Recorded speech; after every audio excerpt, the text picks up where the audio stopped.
Now, next topic of discussion. We've heard a lot of people bitching, man, out there about where's the V8s? Where's the V8s? Where's the V8s? Well, apparently Ford has decided to go ahead and move forward. We knew that they were coming out with the 7.3-liter V8 pushrod, but apparently there's a new 6.8-liter Windsor pushrod V8 coming in 2022 for the Mustang and the F-150. All right, so let's say I'm some accountant that likes Mustangs but not a car guy. Okay? Okay. Why does this matter? Why should I care? Why should you care? No, because I'm the accountant. You're the accountant. Well, I just like Mustangs. I don't know how to change my own oil. Nothing wrong with that. That's not his thing. Well, the first question I would ask you is or maybe he's an F-150 fan. What do you know about the history of trucks, and what do you know about the history of Mustangs, man? That's what I would ask you. I mean, why would you want to have that? I mean, it's a V8. That is the epitome of a Ford Mustang, man. It's power, right. But muscle car. I can get a V8 in a Mustang right now. So why is this one any different? This is a pushrod motor, guys. This is torque and power, guys. This is a big deal.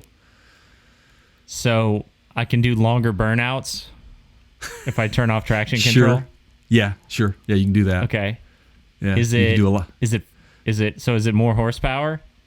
Of course. Is it gonna help me get more likes on my social dating platform?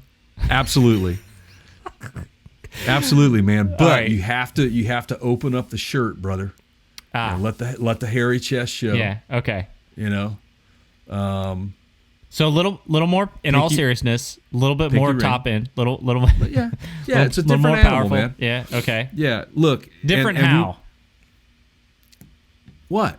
Different how? You said it's a different animal. Different how? Well, I mean, it's not an overhead cam engine, man. I mean, you're talking stroke and bore. I mean, the whole 9 yards, man. There's so many different things you can do with this particular setup, man. I mean, let's face it. Does it throw? Let me ask you a question. Let me ask you this question. Does it throw out the emission standard, the control? Wait, how does it? Are you asking me, the accountant that I was just pretending to be, or me, Keith? Yeah, I'm asking you, accountant. Emissions? What's the issue with? Oh boy, they just plug my car in once a year and run a test on it. Is that going to be different? Well, it could certainly be a little. It can definitely be a little different than. Yeah, so that's actually a really good point. So in all seriousness, I think part of the reason that they had gone the direction that they had previously is it's an easier platform to manage from a regulatory standpoint. Yeah, it's old school. I mean, they've been doing this. It's not like this is not new technology, right? I mean, let's talk about the Corvette, where it's at now, also, and how it's changed as well. I mean, there's so many different things that the Vet is not now that it was. Right. The C8 versus the C7. So, is it getting back to basics? I mean, maybe to some degree. But I mean, the envelopes that we push in the racing world, which are all, they're not your Ecoboost.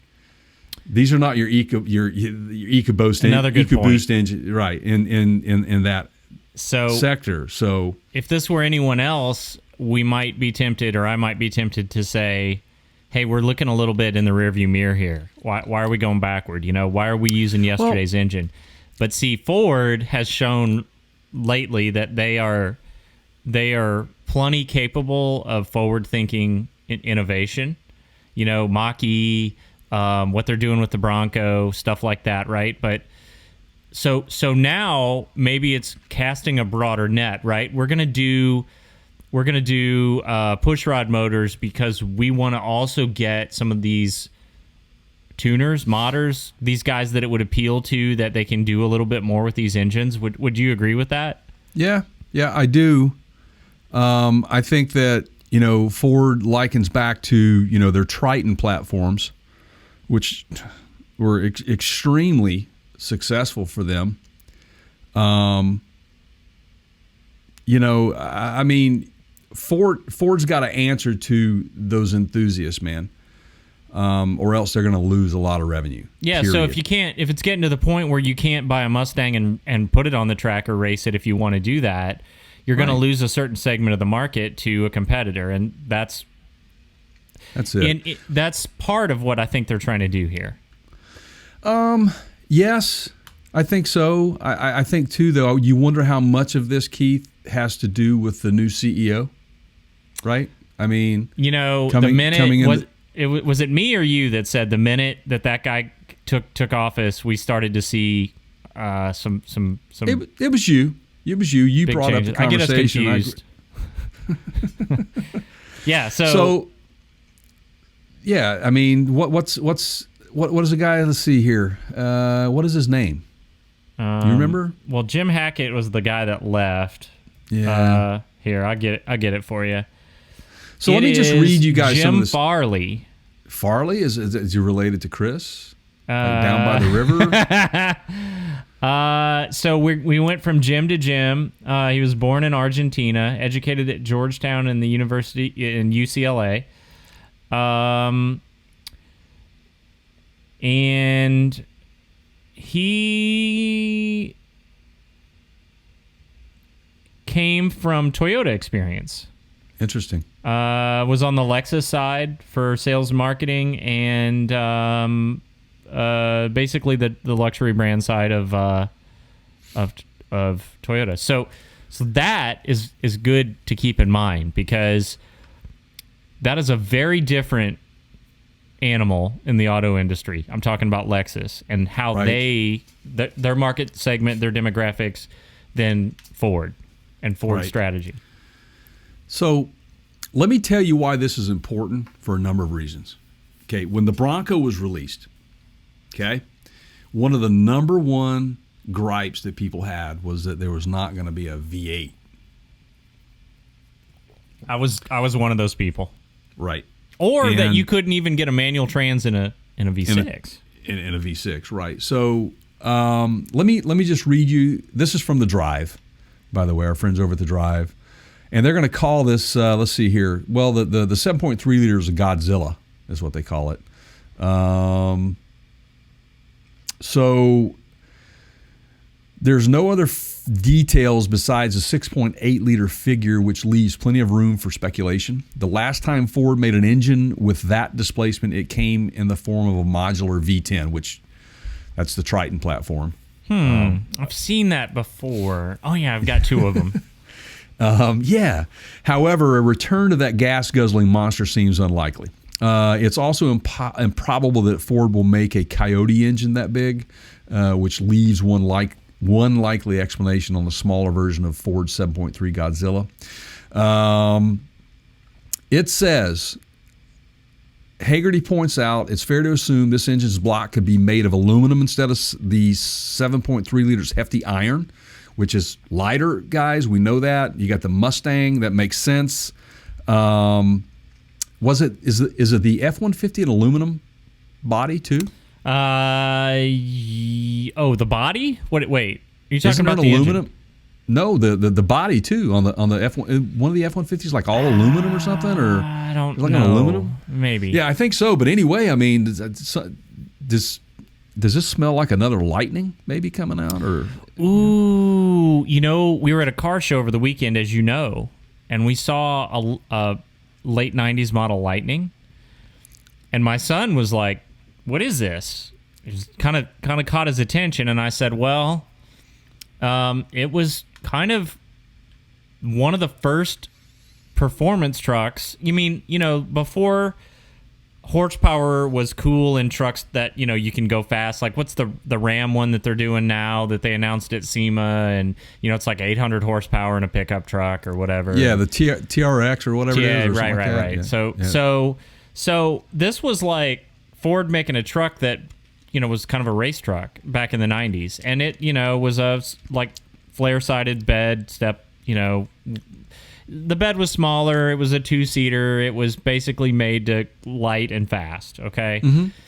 And he was like, wow, so they kind of did that like before, it was a thing. And I went, yeah. And it honestly didn't catch on. So they kind of stopped. But, 2 decades later, it's a thing. Right. Here we are. Yeah. It's interesting to have these conversations with your kid, Jay, in front of in public, because people walk by and they start listening and they're like, are you like some radio guy or something, do you work for Ford or, and it's like, no, they're just, got Did you a not just slip them a of card, course. a Yeah, business card? yeah. Here, this is what we do, yeah. No, I look at him and go, hey, man, I'm trying to talk to my son. You mind getting out of here? No. Side shot. No, but there is no plans. They say, though, I mean, there may be some testing down the road with the, the Warthog, the Bronco Warthog. But we'll see. It wouldn't be surprising to see a larger power plant for the 4x4. So we'll see. We'll see what happens with it, man. I mean, I find that interesting that everybody's gone away from these big V8s.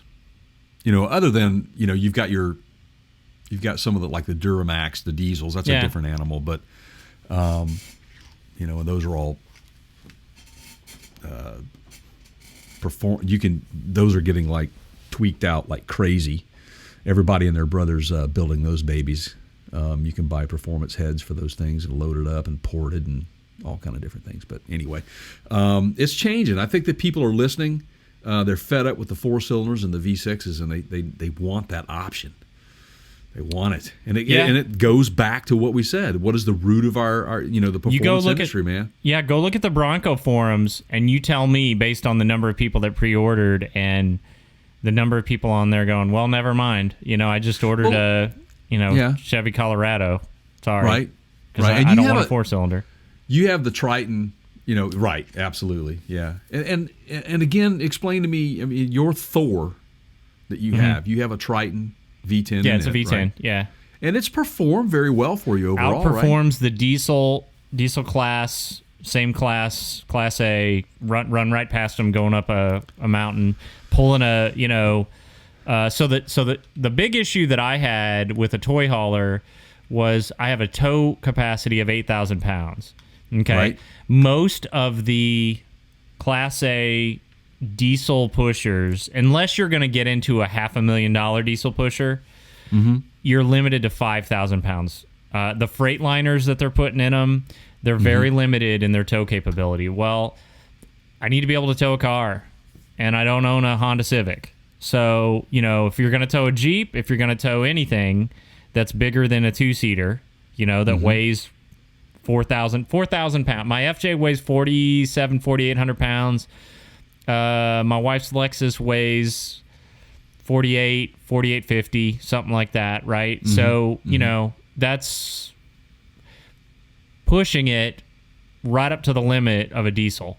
And I just wasn't, and then I like to trailer my cars. I don't like rolling the 4 down, rolling the tires. So it just, it's a good motor. Now they don't offer it anymore, right? The new ones, they've got a V8 in them, and they're telling you it's every bit as good. I don't know. Personally, I'd rather have, if you're worried about fuel economy on a 40-foot Class A motorhome. Right. Well, same. Like, let me just hang on. Belly laugh. Okay. Yeah, but I mean that's ridiculous. Same way on a truck, period, or Mustang. I mean, why would you? Who cares? I mean, why are you buying it? I mean, if you're buying it for accountants buy Mustangs with 4 cylinders.